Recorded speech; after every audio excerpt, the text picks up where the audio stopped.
chypre du jour. Le chypre du jour, Emmanuel, 3,9 milliards. Oui, les intempéries qui ont frappé la France entre fin mai et début juillet ont occasionné plus d'1 million de sinistres, dont le coût est estimé à 3,9 milliards d'euros, a annoncé hier France Assureur, qui regroupe tous les professionnels de l'assurance. L'Hexagone a été touché en particulier par des chutes de grêle, des orages, des rafales de vent, de la foudre. 3 épisodes, je vous rappelle.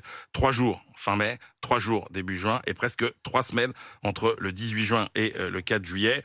Il y a pour plus d'un milliard de dégâts sur les habitations, plus d'1 milliard sur les automobiles et environ 200 millions sur les biens professionnels et les biens agricoles. 2022, ça restera déjà comme l'année la plus coûteuse en matière de sinistres climatiques depuis une vingtaine d'années. Est-ce que il faut imaginer qu'il y aura un contre-coup et donc une augmentation du prix des assurances? Oui, effectivement, on a eu des hausses très modérées depuis 2 ans, rappelez-vous, parce qu'à cause du Covid, il y a eu moins de sinistres. Et bien là, ça devrait repartir à la hausse parce que, nous dit par exemple l'autorité prudentielle de contrôle et de résolution, qui est le gendarme du secteur de l'assurance, eh bien l'autorité prudentielle table sur un doublement quasiment des primes d'assurance dans les 20 années à venir, sachant qu'on est à peu près sur un montant de 216 € actuellement. Et puis le pire, c'est surtout qu'on pourrait avoir des hausses de plus en plus différenciées par région, avec des régions plutôt sages où il y a peu d'accidents climatiques, plutôt moins de délinquance qu'ailleurs. C'est la Bretagne, les Pays de Loire, la Bourgogne, l'Auvergne, et des régions beaucoup plus